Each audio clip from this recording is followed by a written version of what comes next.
Hello everyone, welcome to the Elizabeth Show, and today I'm going to be talking about more truth about things. Okay. Actually, no, I'm just pulling your guys' leg.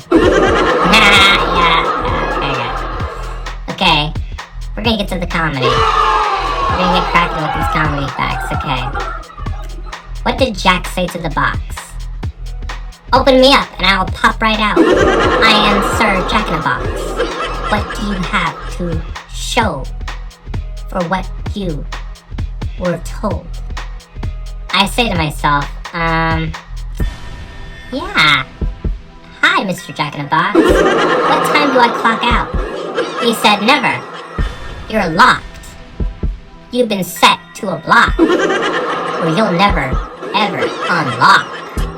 I said, wait a minute, hold on a second. If I can't get out of this box, then who's gonna wind me open? He said, me, myself, as Jack. I was like, no way. I totally don't believe that. And he said, oh yeah, it could happen. Trust me. You think it's just in the movies? You don't think these things will happen to you? Oh my gosh. These things happen to me. Like, for a long time. And forever and a long time, like, you guys gotta remember, like, I was around all of this. Like, when Jack-in-a-Box was even told about it, like, I'm like thinking, oh, wow, so that's what happens to me? Nah, that didn't happen to me. You guys thought that really happened, huh? Nope, that was part of the joke. Yeah. What did Davy Jones say to his friend? Oh, come down to my locker. Got some surprises to show you. And then he's like, really? Nah, I'm just gonna reap your soul and take all your life away. Just like I took out more souls from the sea. Yeah, that's the dark truth about Davy Jones' locker. He really does have a locker. But guess what? His locker is his whole entire ship. Yeah. Look at all the skeletons in his ship. Look at all the prisoners he imprisoned inside that big giant ship that he sells in the seas. No one's ever gotten out. You're probably wondering why. Well, he doesn't play fair. It's true. Davy Jones' locker is a soul collector. He only goes for those that are curious and weak, naive. Yeah. And then, if I was able to face Davy Jones the first time, I'd have to say, hey, y'all are gonna have to settle this with Blackbeard and Jack Sparrow or something, you know what I mean? I don't know how I got in this mix, you know what I'm saying? But when I saw everyone talk about Davy Jones, he looks very creepy. He's like this octopus-looking thing. I feel so bad for Davy Jones for looking like an octopus. He's like this lonely squid octopus creature that just loans at the bottom of the decks, playing a pipe organ and sad sorrow music. His music is so somber that it reminds you of like what Davy Jones' locker went through. Well, here's what I know. He's basically a lonely creature. That's why he called, you know, that big thing that takes down all ships. You guys know what I'm talking about, right? Remember that giant octopus that drains all the ships down? You guys know what I'm talking about. Yeah, those things are real. And they're at the very, very bottom depths of the sea. Now I'm gonna bring up jokes. How many of you have heard of the Sperm Whale? It's about to get kind of crazy and kind of funny. So you guys all in tune. Is everyone on their phones? Okay. Did everyone put their phone down? Okay, yeah, everyone put their phones down? Okay, good. Here's a Sperm Whale joke. Guess why they called it the Sperm Whale? Archaeologists that traveled in the seas from the 1800s started winding down to this waxy white stuff, and they couldn't figure out what it was until they looked at the bottom of the ocean. They saw this big giant monster at the very bottom of the ocean squirting out all this white waxy stuff. And then they thought, hey, Let's name this the Sperm Whale because of its waxy substance, also known as spermaceti. Yeah, I call it spermacetia. A lot of people call it spermacestos, but who's really counting, right? I mean, who knew that a whale was named after a substance that comes out of its blowhole? When you think about it, those sperm whales make like those wailing sounds, like those squeaky ticks with their mouths. It's pretty amazing how these things actually move around in the ocean. Makes you kind of wonder, what would it be like if we were whales? What kind of sounds could we project with our mouths? And how many click sounds would we have to do just to cause some signals? We'll never know. Anyway, how many of you have heard of that story about leaving your kid at home? You've heard of it, huh? Here's the funny thing. When you leave your kid at home, have you ever noticed that your kid becomes their own personal king and their own personal queen? And let's say you're gone going to the grocery stores for a few hours, and then you come back home later noticing that your son or daughter have been getting into some mayhem lately while you all were shopping at the stores, not even thinking God knows what is happening at home. Who knows, right? And then there's these other things I discovered when I was a kid. Kids that run the water while parents are gone. Pretty common thing, actually. One time, my mom came home, right? She went to go get some groceries, right? And when I was only 6 years old in first grade, my mom noticed that the bathtub was overly filled. So filled up, in fact, that it started to get all over the bathroom patio. And then we had to call a plumber to fix our house. Some ugly things happened when I was a kid. And then my twin sister Brittany, she didn't know any better by making things twice as worse with her disability. She came in the bathroom and slipped on the ground and fell right against the bathtub. Right where I was laying. And I was like, oh my gosh. We got some strange family dynamics going on here. Like, first it starts off with me running all the water all the way up to the sky. Then Brittany comes in and goes whoops, falls right down into the bathtub. Like, she doesn't fall in the bathtub, but her face hits the actual side of the bathtub, which is so painful. And don't get me started on the washer machine. You know the washer machines back in the day? Remember when you used to put your clothes in a washer machine? That washer machine would pound the crap out of your clothes. You can hear it from a mile away in your bedroom. That loud whoosh, whoosh, whoosh, whoosh, whoosh, whoosh sound just doesn't stop. And then as you put your clothes in the dryer, it's even worse and diabolical. This warm heating compressor pushes your clothes side by side by side by side by side by side by side, like that. And then you hear like this boom, boom, boom, boom, like this, going up and down, and then you're like thinking, oh my gosh, it's like a tornado's inside our freaking dryer. I knew from the very beginning of that. Ugh. Some of you probably grow tired of that sometimes.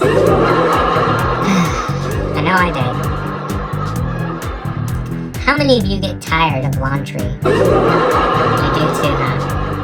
How many of you got dirty socks and dirty underwear that smells like onions and cheese? I dealt with the same thing when I was in 3rd grade all the way to 8th grade. My underwear and socks used to smell so bad that you would have to call the fumigate squad to come and fumigate our house. That's how bad my clothes smelled when they were stinky. I was just a young princess at times, but when I turned 16, I became very, very pristine of my hygiene and my clothes. And then I became more pristine of my own self with my maturity level. My sister Brittany, however, she was already ahead of her game.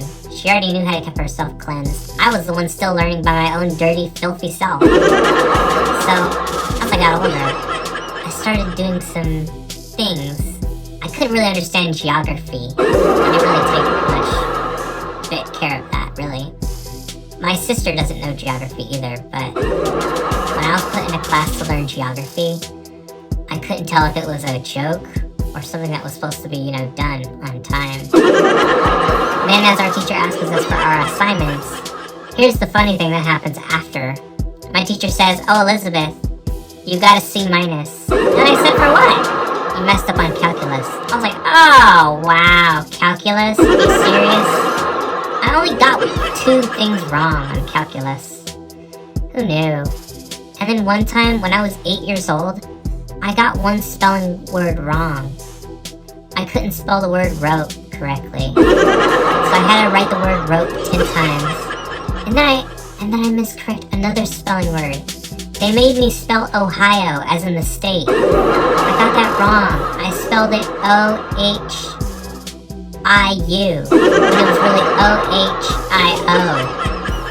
I don't know what I was thinking. I guess I probably heard it differently when I was a kid. I guess I probably heard the word as Ohio when it's really Ohio. So yeah, I had to correct myself. I did some pretty stinking up job at my spelling. I told myself one day, I was like, "Mom, when am I ever going to become more smart?" She said, "Well, dear, if you learn your textbooks more oftenly and take more time, take your mind off those boys, you just might crack up some time while you're at it." And I told myself, "Well, Mom, I've been thinking about something." I told my mom. I told my mom, "What if I'd be in a comedy show?" She said, "Maybe. That would be a great idea. You could express your feelings in every way." And then, yeah. You know what's crazy, guys? I was born in 1944. I was born in the 1940s. But I became famous in the 1960s. Because that's when I hit my 16 age. Yeah. It's funny how time catches up with us. Like, we live so long, but yet life ends so short, too. We need to tell ourselves. Do you remember what life was like in the 70s? The disco, the funk, Watergate, all this crazy stuff. And don't get me started with our presidents. Whew, some hard events we had with that.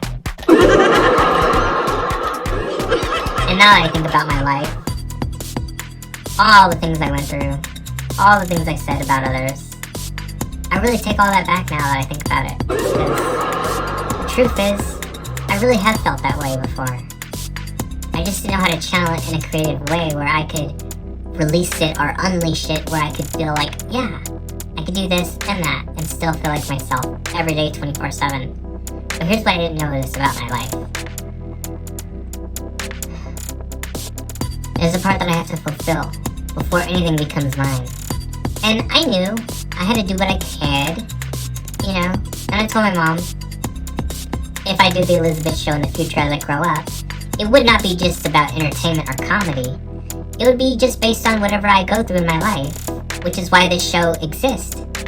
It's also about laughter and telling truth and blending horror in a funny, twisted way where people can understand, yeah, this is how I do it. And everyone was like, "What the hey hey?" I was like, "Yeah, what the hey hey?" Like, I totally used that line in the 60s. I used to say, "What the hey hey?" all the time.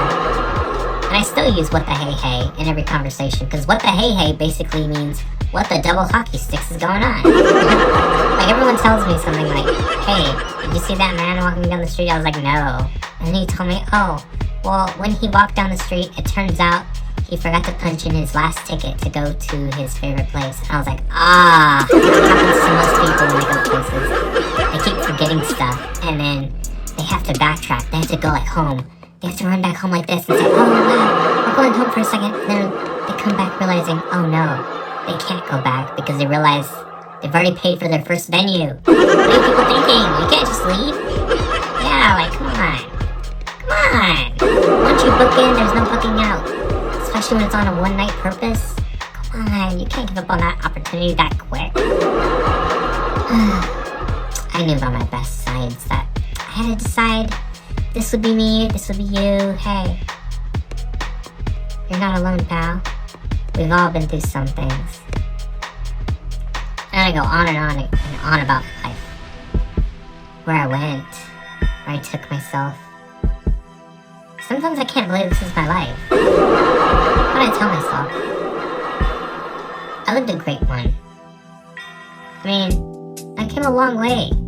Seeing you folks, cheering me on, talking about everything I do. And I really do mean it. I really try my best to keep all the blood flowing out here. Like, I really try to keep people totally alive out here. You know what's funny and really predictable about keeping people alive? It's how much time it takes to get everyone to, like, smile, you know, like, look at the camera, like, look at the people, like, yeah. That's what I did. I made everyone smile. I had to. Mom said that smiling is the most nutritious thing to do. Of course, it takes time. Of course, you gotta think about where to go, where to pack yourself now. I did all of that. Even though there were times where I felt like giving up was the option, when really, no, that was not the option. I had to keep going. My mom said, hey, if you want to make life perfect, you gotta keep knocking out every segment you could think of, just to get there. And here I am, talking about segments, and then talking about what I do for a living. I do all of it. I even tell people all the time, what would I do 10 years later? What would I do 10 years before? The same thing I've been doing right now on TV, talking about my life. No matter if I've been on Sister Fairies, the Fork Sisters, the Elizabeth Show, etc. I've been in everything, every entertainment you guys have seen. I was in all of it. Some people get my voice mistaken as Lumpy Space Princess from Adventure Time. But really, I'm just, you know, your average plastic, you know, pink fork. Always there supporting all you entertainers out there. You know? That's what I do. That's my job. To keep the entertainment going. There's no limit to entertainment. No. Not even a little bit. Because when you think about it, when I make my 50th year of being part of this TV show, people will notice something really different about me. They'll be like, Elizabeth, you live such a long life. Why 50 years on TV? Because it's not like I'm doing anything else outside this God blue world we live in. You know what I mean? This God's green earth we live in. I mean, come on. I gotta make money where it counts for some assumptions. And yes, I do need this money as a pain reliever because I go through a lot of pain every day. I have to channel myself and test my belief. Hey, I may not be teaching church right now, but being part of this show, hey, I guess this is somewhat of church to some who watch. And then, of course, yeah, I kind of am doing my own personal sermon. I'm talking about certain things. It may not rely on the Bible, necessarily speaking, but I could give it a shot sometimes, you know? I mean, there is one time where I had to read the Bible in front of a lot of, you know, people out there, and they saw that I was the greatest potential to read everything. But here's the funny thing. I do struggle on some reading words. I do struggle on math half the time. That's my worst enemy. Especially when I'm learning calculus, geometry, and the square root of pi, and all these different bios that I was supposed to learn as I was equipped to live life. None of it seemed to make me happier. Not until I got into comedy, like right now. I love comedy. This is what I do for a living. This is the only thing I have in my life. Like, this is like my brain food. This is like my total, pure, healthy salad going on right now. I got nothing else outside of my salad boots. This is all I can do. Everyone tells me, well, there's other things in comedy. And then I was like, name one thing that's more than comedy, because I've been looking at the fractions, and comedy is technically the biggest thing that's out there now. Why would I quit something I'm already good at? I can't. You know? I just can't. I'm good at it. I've been good at it doing it this long. Might as well keep it going. After all, we only live once. Might as well get this show rolling. And get these people coming for more laughters and more interesting stories and documentaries. Because it's true. I'm helping all you with natural endorphins of laughter and joy. This is what I do for a living. You know how people say, knock knock, who's there? Elizabeth is there. Why? Because she tells the story where? Here, in the Elizabeth Show. Don't get it wrong, that you can't do what I do. This is something I was born with. It must be like some kind of genetic that I picked up while being a kid, when really, this was already in my bloodline all this time. I just needed someone to crack the code to see if they understood why I made a show in the first place. This is the exact reason. Yeah. I say this because everyone tells me, what are you gonna do, Elizabeth, after you retire? Well, I don't know. I don't even know if I want to retire. I mean, someone's telling me there's something else out there for me, but where would I even go to even begin with? Who knows? I guess that's something between me and God we'll figure out together. But anyway, I hope all you enjoyed the Elizabeth show. I've had a really great time talking about these different facts and terminologies. And yeah. Good night, everyone. Elizabeth out.